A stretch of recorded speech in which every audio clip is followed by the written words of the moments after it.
Class 11th के physics के chapter number 4 के न्यूमेरिकल आज हम लोग करेंगे और देखते हैं उन सवालों को, न्यूमेरिकलों को किस तरीके से हल किया जा सकता है। हम न्यूमेरिकलों को बोलेंगे, आप उन न्यूमेरिकलों को अपनी कॉपी पे नोट कर लेंगे, उसके बाद उसका सलूशन आप बोर्ड पे देखेंगे। तो हम बोल रहे हैं, आप वीडियो को रोक रोक कर उसको जो है क्वेश्चनों को लिख लीजिए। क्वेश्चन है 200 किलोग्राम द्रव्यमान की एक कार 20 मीटर प्रति सेकेंड की चाल से गति कर रही है। इसे रोकने के लिए ब्रेक लगाया जाता है। यदि ब्रेक का बल 200 न्यूटन हो तो कार को रोकने में आवश्यक समय लगेगा। तो आवश्यक समय हमें यहाँ पर निकालना है, तो देखते हैं उसको आवश्यक समय किस तरीके से निकलेगा। सबसे पहले तो जो दिया गया है वो हम लिख लेते हैं। 200 किलोग्राम द्रव्यमान की एक कार है, तो आपका चैप्टर जो है वो 4 है, सरल रेखा में गति। सरल रेखा में गति इस चैप्टर का क्वेश्चन है। क्वेश्चन हमने पढ़ दिया है, आप उसको जो है नोट कर लें। 200 किलोग्राम द्रव्यमान, यानी कि द्रव्यमान जो है, द्रव्यमान को m से लिखा जाता है। 200 नहीं है, 2000 है। 2000 किलोग्राम, 2000 किलोग्राम का है, 200 नहीं है। 2000 किलोग्राम द्रव्यमान की एक कार 20 मीटर प्रति सेकेंड की चाल से, मतलब चाल है b बराबर 20 मीटर प्रति सेकेंड। उसके बाद दिया गया है कि इसे रोकने के लिए ब्रेक लगाया जाता है। यदि ब्रेक का बल 2000 न्यूटन, 2000 न्यूटन है, तो बल दिया गया है, बल यानी F बराबर दिया गया है 2000 न्यूटन। ठीक है, ये दिया गया है। तो कार को रोकने में कितना समय लगेगा, मतलब समय, यानी कि T यहाँ पर आपको पूछा गया है। इसके अलावा और यहाँ पर अभी कुछ नहीं है। ठीक है, तो देख लेते हैं यहाँ पर T के अलावा और तो कुछ शायद नहीं है। ठीक, कोई बात नहीं, देख लेते हैं अब क्वेश्चन को। सबसे पहले तो ये है कि यहाँ पर F दिया है और B दिया है और M दिया गया है। तो हमें यहाँ पर से त्वरण निकालना होगा, क्योंकि ब्रेक लगाने से उसके वेग चाल में परिवर्तन हो रहा है। बोला गया है ब्रेक लगाया गया है, तो यानी कि उसकी चाल में परिवर्तन होगा। चाल में परिवर्तन होगा तो त्वरण उत्पन्न होगा। तो न्यूटन का दूसरा नियम लगाइए, का द्वितीय नियम क्या होता है, F बराबर यम है। यहाँ पर F बराबर यम है, तो यहाँ से A निकालना है। A का मतलब होता है त्वरण, यही हमें पहले निकालना है। तो A बराबर हो जाएगा F बटा यम। F का मतलब है 2000 और यम का मतलब है 2000। ये कट जाएगा तो ये हो जाएगा 1 मीटर प्रति सेकेंड स्क्वायर। क्योंकि ब्रेक लगाया जाता है, इसका मतलब है वेग में चेंज हो रहा है और वेग धीरे धीरे कम हो रहा है, इसलिए त्वरण जो होगा वो हमारा कम होगा, क्योंकि उसका वेग कम हो रहा है। इसलिए यहाँ पर जो त्वरण A बराबर होगा -1 मीटर प्रति सेकेंड स्क्वायर लिखा जाएगा, क्योंकि वेग में चेंज हो रहा है। अगर बढ़ रहा होता वेग तो त्वरण को हम पॉजिटिव लिखते हैं, लेकिन यहाँ पर कम हो रहा है, ब्रेक लगा हुआ है, तो हम यहाँ पर त्वरण को माइनस में लिखेंगे। तो -1 मीटर प्रति सेकेंड स्क्वायर हो गया। तो अब हमें समय निकालना है, यहाँ लिखेंगे कार है, कार ही है ना, कार को रुकने में लगा समय। तो यहाँ पर देख लीजिए T जो है आपको पहला नियम लगा दीजिए, गति का समीकरण पहला लगा दीजिए। गति के प्रथम समीकरण से क्या है, B बराबर U प्लस AT। अब यहाँ पर देखिए B हमें दिया गया है यहाँ पर, तो यहाँ से B का मान रख देंगे, 20 है। और प्रारंभिक वेग जो है वो हमारा 0 है, क्योंकि गाड़ी चल रही है। तो यहाँ लिखेंगे, सबसे पहले यहाँ पर लिख लीजिए प्रारंभिक वेग 0 होगा। फिर आ गया ये, यहाँ B बराबर हो जाएगा 0 प्लस A इंटू T, यानी कि B बराबर AT बचेगा।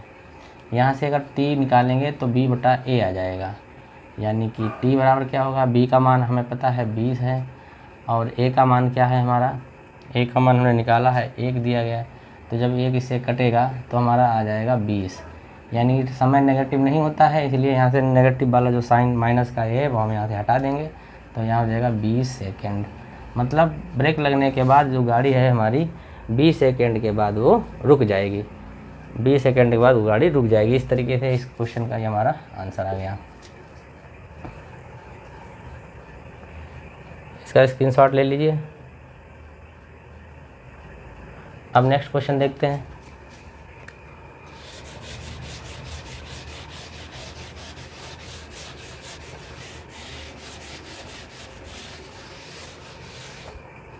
अगला क्वेश्चन लिखिए, एक कण का प्रारंभिक वेग 10 मीटर प्रति सेकेंड तथा मंदन जो है 2 मीटर प्रति सेकेंड स्क्वायर है। कण द्वारा 5वें सेकेंड में चली गई दूरी ज्ञात कीजिए। तो 5वें सेकेंड की बात हो रही है। तो यहाँ पर देखिए मंदन दिया है, मंदन का मतलब होता है त्वरण, मंदन का मतलब होता है त्वरण यानी वेग में परिवर्तन, ठीक है। तो ये मंदन हो गया हमारा। अब इसमें जो दिया गया है वो आप लिख लीजिए, एक कण का प्रारंभिक वेग, प्रारंभिक वेग, कण का प्रारंभिक वेग मतलब u बराबर, प्रारंभिक वेग u होता है और अंतिम वेग v होता है। यहाँ बताया है प्रारंभिक वेग जो होता है उसे u से लिखते हैं और जो अंतिम वेग होता है उसे v से लिखा जाता है। तो कण का प्रारंभिक वेग u है और u दिया गया है 10 मीटर प्रति सेकंड, 10 मीटर प्रति सेकंड। उसके बाद इसका मंदन मतलब त्वरण, मंदन मतलब a जो दिया गया है वो है 2 मीटर प्रति सेकंड स्क्वायर। अब मंदन की बात करिए, इसका मतलब है वेग में परिवर्तन हो रहा है, वो कम हो रहा है, तो ये जो 2 होगा वो माइनस में लिखा जाएगा, a बराबर माइनस का 2। उसके बाद दिया गया है 5वें सेकेंड में चली गई दूरी। तो यहाँ पर जो अगर कहा जाए 2 सेकेंड में या 3 सेकेंड में चली गई दूरी तब तो हम t लिखेंगे, लेकिन बोला जाए 5वें और चौथवें और 15वें या 10वें, इस तरीके से अगर बोला जाए तो उसे हम n से लिखते हैं। n बराबर है 5वें सेकेंड, ठीक है। तो उसको n से लिखेंगे, t से नहीं लिखेंगे, उसे n से लिखा जाएगा। 5वें सेकेंड में चली गई दूरी हमें यहाँ पर निकालनी है। तो यानी कि s बराबर हमें क्वेश्चन मार्क है, दूरी ये दी गई है। तो देख लीजिए कण का प्रारंभिक वेग u बराबर 10 दिया गया है और मंदन a बराबर -2 हो जाएगा, क्योंकि मंदन जो होता है वो वेग में कमी के लिए ही लिखा जाता है। वेग में कमी हो रही है तो ये चीज़ माइनस में लिखी जाएगी। और यहाँ पर जो समय है वो 5वें सेकंड के लिए बात कर रहे हैं, तो वो हमारा t ना होकर n से लिखा जाएगा, ठीक है। इसके अलावा इस क्वेश्चन में भी कुछ नहीं है, केवल इसमें जो है दूरी को पूछा गया है। तो फार्मूला लिखेंगे s बराबर ut प्लस 1/2a 2n-1। ये फार्मूला होता है कब, जब हमारा 5वां 10वां या 8वां 9वां जो भी मतलब 5वें 6ठे 10वें सेकंड की जब बात करें तो आप ये वाला फार्मूला अप्लाई करेंगे। इस फार्मूले से हमारा ये क्वेश्चन पूरा सोल्यूशन निकल के आएगा। तो देख लेते हैं, यहाँ पर टाइम नहीं दिया है तो ठीक है u, तब देख लो यहाँ पर क्या होगा, s बराबर क्या होगा, u का मतलब है प्रारंभिक वेग मतलब 10 है प्लस 1/2, a का मतलब है -2 और यहाँ पर हो जाएगा 2 और n का मतलब है हमारा 5वां यानी 5 और माइनस का 1। तो s बराबर हो जाएगा 10 और प्लस माइनस यहाँ -1/2 गुणा में 2 और 5 दूनी 10 माइनस का 1 बनेगा। s बराबर देखिए ये 10 हो जाएगा प्लस का 1/2। देखो u बराबर 10 है, रख देंगे प्लस लगा दीजिए 1/2 है, a का मान है यहाँ पर देख लो -2 तो -2 लिखा जाएगा, ये 2 लिखा है। अब n की जगह पे यहाँ पे 5 है तो 5 लिखा जाएगा -1। इस तरीके से ये 10 लिखा जाएगा, प्लस और माइनस ये माइनस हो जाएगा, 1/2 ये लिखा है और यही वाला माइनस यहाँ आ गया तो 2 बचा है वो यहाँ लिखा है और 5 दूनी 10 और माइनस का 1।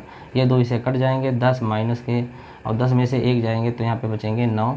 इस प्रकार ये 10 में से 1 जाए 9 बचेंगे और यहाँ पर भी 10 है, 10 में से 1 जाएंगे, 10 में से 9 जाएंगे तो 1 मीटर, 1 मीटर मतलब है 5वें सेकंड में जो दूरी तय होगी इस कण के द्वारा वो होगी हमारी 1 मीटर की।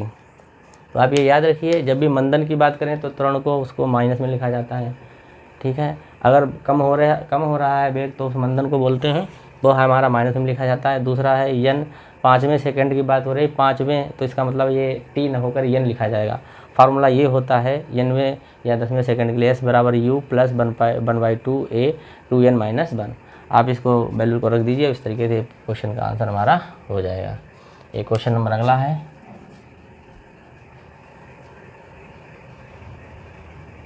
अब देख लेते हैं इसके बाद वाला क्वेश्चन।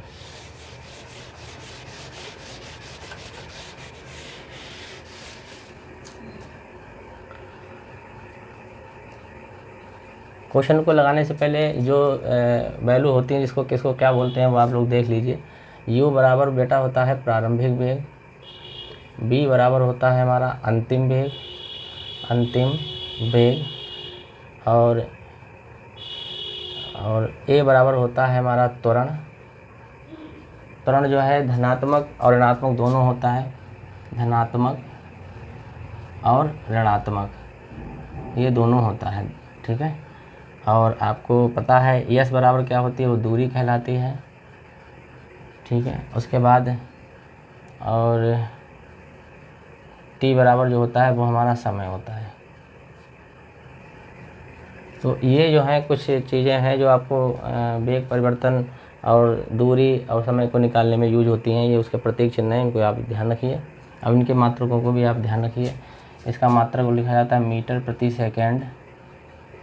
सेकंड में लिखा जाता है। अंतिम वेग है, इसको भी मीटर प्रति सेकंड में लिखा जाता है और इसको लिखा जाता है मीटर प्रति सेकंड स्क्वायर में। और दूरी को किस में लिखेंगे, मीटर में, और समय को आपको पता है किस में लिखा जाएगा, सेकंड में। इस तरीके से ये हमारा जो है लिखा जाता है, ठीक है। अगला क्वेश्चन देख लेते हैं। अगला क्वेश्चन है कि आप नोट कर लीजिए, एक कार ए से बी तक 40 किलोमीटर प्रति घंटे की चाल से गति करती है तथा 60 किलोमीटर प्रति घंटे की चाल से वापस लौटती है, उसकी औसत चाल ज्ञात कीजिए। बहुत ही आसान क्वेश्चन है। इसमें ए से बी तक एक कार जो है गई है और वापस जो है चाल बदल के उसकी आई है। तो यहाँ पर देख लीजिए, कोई ए से बी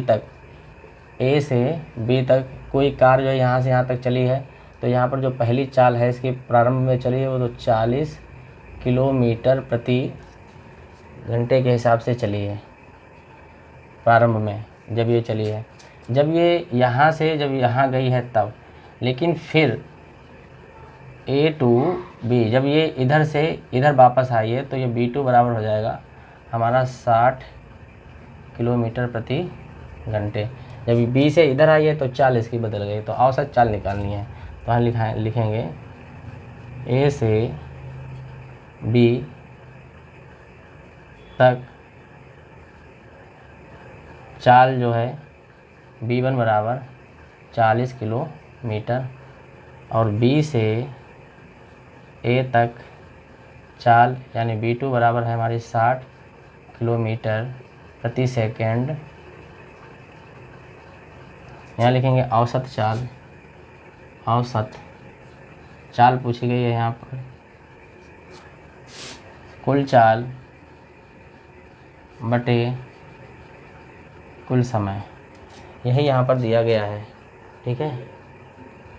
तो कुछ कुल चाल बटे कुछ समय, आप एक काम करिए, कुल समय के लिए क्या है, औसत चाल पूछी गई है तो कुल चाल बटे चाल, यहाँ पर 2 दी गई हैं, पहली चाल और दूसरी चाल, तो 2 ही चाल हैं इसलिए बटे में 2 कर दीजिए, ठीक है।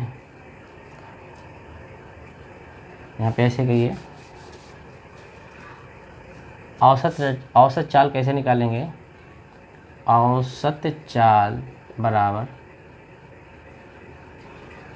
प्रथम चाल प्लस अंतिम चाल बटे 2। पहली चाल है B1 40 और अंतिम वाली चाल है 60, तो ये 40 + 60 और बटे में 2। ये 2 चालें हैं इसलिए बटे में 2 लिखेंगे। 60 और 40 100 होते हैं और 2 से जब कटेंगे तो ये 50 बार मिल जाएंगे। 50 किलोमीटर प्रति सेकंड नहीं है, यहाँ पर घंटे दिया गया है, घंटे। तो इस तरीके से हमारी जो औसत चाल निकल के आई है, औसत चाल जो निकल के आई है वो है 50 किलोमीटर प्रति घंटे। ये इसका आंसर बनेगा। सिंपल क्वेश्चन था हमारा, क्वेश्चन नंबर 3।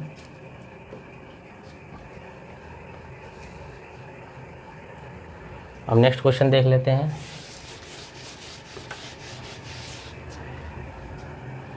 सभी बच्चे जब हम क्वेश्चन बोलें तो उसको आप नोट करके लिखें और उसके बाद आगे के उसको सॉल्यूशन बाद में लिखें।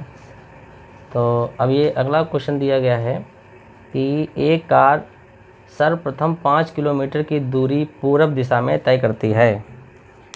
एक कार सर्वप्रथम 5 किलोमीटर की दूरी पूर्व दिशा में तय करती है, उसके बाद 12 किलोमीटर की दूरी उत्तर दिशा में तय करती है।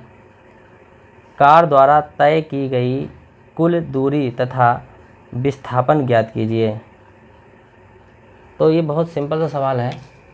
क्वेश्चन नंबर इसका जो है चौथा है, ये 3 हो चुके हैं, चौथा है। तो सबसे पहले हम बोर्ड पर वो बना लेते हैं कि पूर्व पश्चिम उत्तर दक्षिण किधर के लिए देखा जाता है। ये हमारा है पूर्व, ये पश्चिम, उत्तर और ये दक्षिण।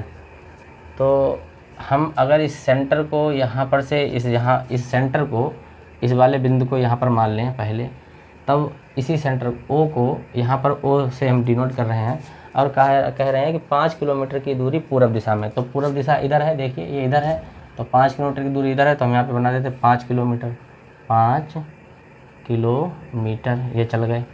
उसके बाद कहा गया है, उसके बाद 12 किलोमीटर की दूरी उत्तर दिशा में। अब उत्तर दिशा ऊपर की तरफ है, तो 5 अगर इधर आए तो यहाँ पर 5 इधर आए तो ये ऊपर जाना चाहिए, तो हम इसको ऊपर ले जाएंगे। कितना है ये है 12 किलोमीटर, तो हो जाएगा 12 किलोमीटर। तो जब इतना हमारा जो है क्वेश्चन में बोला गया। अब कहा गया है कि कार द्वारा तय की गई कुल दूरी और विस्थापन। तो देखिए यहाँ से यहाँ तक चली गई दूरी और यहाँ से यहाँ तक चली गई दूरी, ये कुल दूरी कहलाएगी। तो इनके नाम रख लीजिए ए बी, यहाँ लिखेंगे कार है, कार द्वारा चली गई दूरी बराबर ओ से ए तक, ओ ए प्लस ए से बी तक, ए और बी। तो यहाँ पर ओ ए कितना है 5 और ए बी कितना है हमारा 12, तो हो जाए 12 और 5 17 किलोमीटर। कार द्वारा चली गई जो दूरी है वो हमारी 17 किलोमीटर है। ये तो हमारा एक आंसर आ गया। अब दूसरा कहा गया कि विस्थापन ज्ञात कीजिए। विस्थापन देखिए ये होगा, विस्थापन में दिशा फिक्स होती है, दूरी में दिशा जो है फिक्स नहीं होती है। यहाँ पर देखिए दूरी यहाँ चले हैं पूर्व, फिर यहाँ उत्तर चले हैं, फिर कहीं और जा सकते हैं। तो जो हमारी दूरी होती है उसमें जो दिशा का होता है, निर्देश होता है, वो नहीं होता है। और विस्थापन में दिशा निर्देश होता है कि हमें किधर जाना है, लेकिन दूरी में दिशा का कोई ज्ञान नहीं होता है। तो यहाँ पर विस्थापन देखा जाए तो हमें यहाँ बी तक पहुँचना है, तो इसको डायरेक्ट यहाँ खींच दीजिए, ये हमारा विस्थापन कहलाएगा। तो हमें विस्थापन निकालने के लिए ओ से बी तक की दूरी निकालनी होगी। तो यहाँ लिखेंगे कार द्वारा प्राप्त विस्थापन तय द्वारा तय किया गया विस्थापन जो है, तय किया गया विस्थापन ओ बी त्रिभुज के नियम से ज्ञात करेंगे। तो यहाँ लिखेंगे त्रिभुज का नियम, समकोण त्रिभुज का नियम, समकोण त्रिभुज का नियम पाइथागोरस प्रमेय से। तो पाइथागोरस प्रमेय क्या होता है, कर्ण का स्क्वायर बराबर लंब का स्क्वायर प्लस आधार का स्क्वायर। कर्ण का मतलब है ओ बी, तो हो जाएगा ओ बी का स्क्वायर। लंब का मतलब क्या है बी ए, तो ये हो जाएगा लंब यही है। देखिए ये 90 डिग्री का कोण बनता है, समकोण त्रिभुज है, 90 डिग्री है, तो ये लंब हो जाएगा, ये कर्ण है और ये आधार, ये है हमारा कर्ण, ये हमारा हो जाएगा लंब और ये हो जाएगा हमारा आधार। तो यहाँ पर हो जाएगा कर्ण का स्क्वायर मतलब वो भी, और लंब का मतलब हो जाएगा 12 और आधार का मतलब हो जाएगा हमारा 5। तो हो जाएगा ओ बी का स्क्वायर बराबर 12 12 में 144 प्लस 55 25, तो ओ बी स्क्वायर बराबर हो जाएंगे 144 25 169, तो ओ बी स्क्वायर बराबर यहाँ पे बनेगा 13, 169 13 का वर्गमूल होता है, तो यहाँ पर हमें √169 लिखना है और यहाँ पर लिख देंगे 13, तो ओ बी बराबर 13 किलोमीटर। अब ये क्या हमारा है, विस्थापन है, यही हमें निकालना था जो कि क्वेश्चन में पूछा गया है। तो इस तरीके से हमारा चौथा क्वेश्चन यहाँ पे पूर्ण हो गया है। तो देखिए जब पेज पर हम उत्तर पूर्व पश्चिम उत्तर दक्षिण देखते हैं तो इधर पूर्व होता है, इधर पश्चिम, इधर उत्तर और इधर दक्षिण होता है। तो यहाँ पर सेंटर को मानकर ही दूरियों को काउंट करते हैं, यहीं से चला जाता है, तभी हम किसी पिंड द्वारा, कार द्वारा या किसी वस्तु द्वारा चली गई दूरी विस्थापन को हम निकाल पाते हैं। तो इस तरीके से क्वेश्चन हमारा पूरा हो गया है। अब देख लेते हैं अगला कोई अच्छा क्वेश्चन।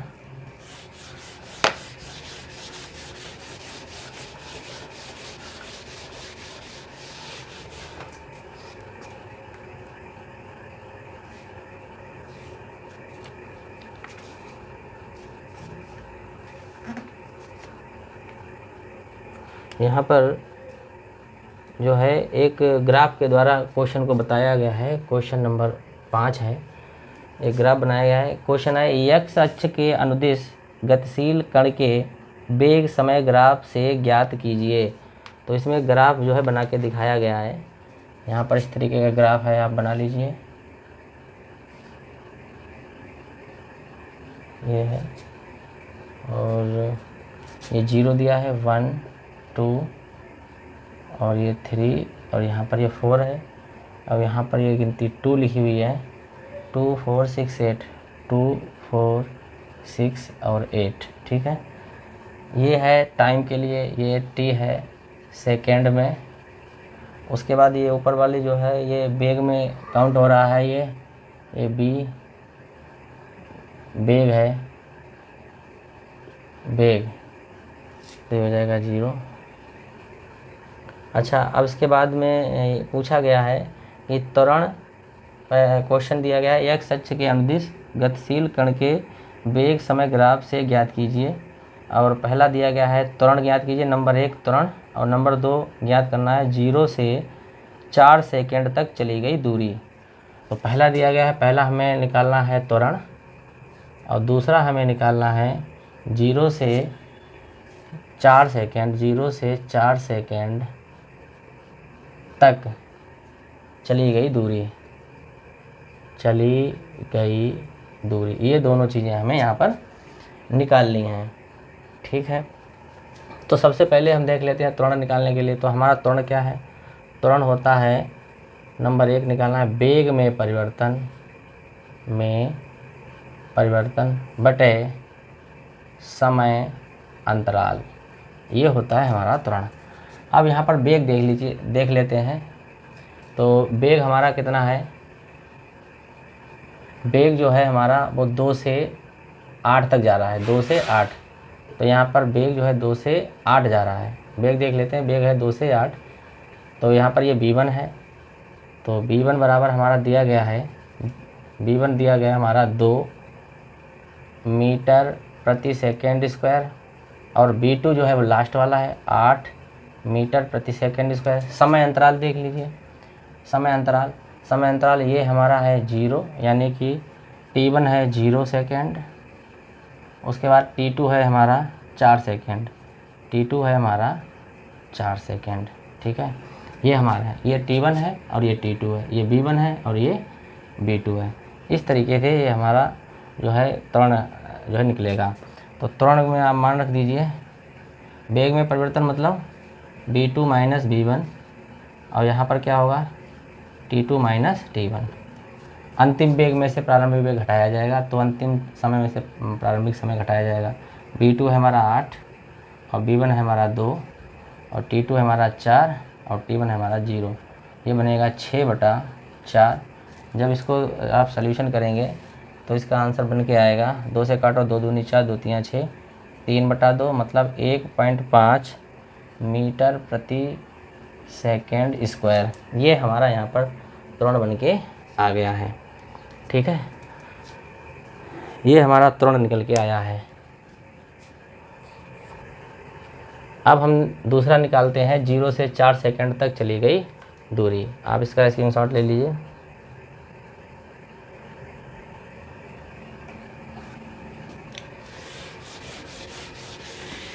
जीरो से 4 सेकंड तक चली गई दूरी दूसरा है।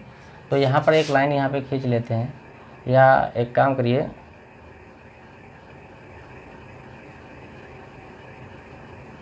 यहाँ पे लिख लो 0 से 4 सेकंड तक चली गई दूरी। ये हमारा एक समलंब चतुर्भुज दिख रहा है, ऐसे इस तरीके से आप देखिए, ये एक जो है हमारा पूरा समलंब चतुर्भुज दिख रहा है।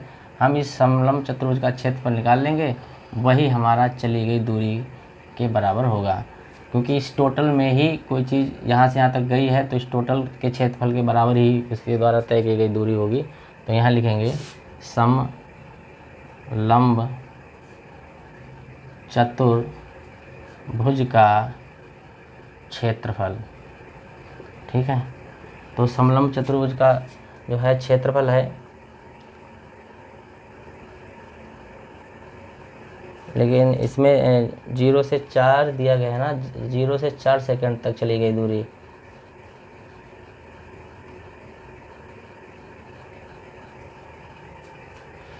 तो ये होता है 1/2 समांतर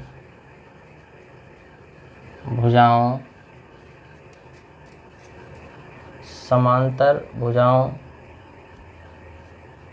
का योगफल गुणा दोनों के बीच की दूरी। ये जो है समलंब चतुर्भुज का क्षेत्रफल होता है। ये आपको उसमें मिल जाएगा ज्योमेट्री वाले चैप्टर में, जब वहाँ त्रिभुज चतुर्भुज पढ़ाए जाते हैं तो वहाँ ये आपको मिल जाएगा। यहाँ पर समांतर भुजाएं ये होंगी, ये वाली भुजा और ये वाली भुजा जो है हमारी समांतर कहलाएगी, और दोनों के बीच की दूरी ये कहलाएगी। ठीक है, इससे हमारा ये पूरा क्षेत्रफल यहाँ पर निकल पाएगा हमारा। तो 1/2 समांतर भुजाएं कौन कौन सी हैं, किताब में इसके नाम दे रखे हैं पॉइंटों के, कौन कौन से हैं। ये है ए और ये है बी, ये है ए, ये है बी, और ये वाला दिया गया है, ये वाला दिया गया है सी। ठीक है,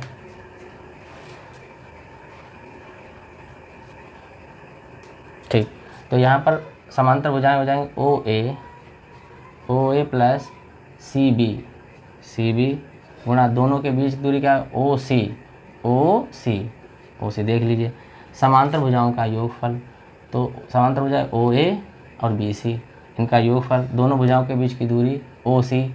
तो अब इनको हम लिख लेंगे 1/2 ओ से ए तक का टोटल क्या है, 2 है। यहाँ से 0 से 2 तक तो क्या है 2, प्लस सी से बी तक ये टोटल लेंथ यहाँ से ये 8 है। देखिए यहाँ से 8 है ना, 8, 0 से 8, तो ये हो जाएगा 8 इंटू ओ सी, 0 से 4 तो ये हो जाएगा 4। तो ये बनेगा 1/2, 8 और 2 कितने हो जाएंगे 10 इंटू 4, 2 से कटेंगे 5, ये हो जाएगा 5 गुणा 4 मतलब 20 मीटर की जो दूरी होगी वो हमारी तय होगी। ठीक है, इस तरीके से हमारा जो है इस ग्राफ से ये चित्र हमारा पूरा कंप्लीट हो गया है। अभी इसका आंसर निकल के आया है। तो जब भी इस तरीके का सवाल आपको दिया है और आपको चली गई दूरी ज्ञात करनी है, तो आप ये पूरे क्षेत्रफल को ही निकाल लीजिए, वही अब आपके द्वारा चली गई दूरी कहलाएगी। तो ठीक है, आज के इस वीडियो में बस इतना ही रहेगा। अब अगर इसके आगे के क्वेश्चन और होंगे तो अगले वीडियो नेक्स्ट वीडियो में उनको हम कंप्लीट करेंगे। तब तक के लिए धन्यवाद।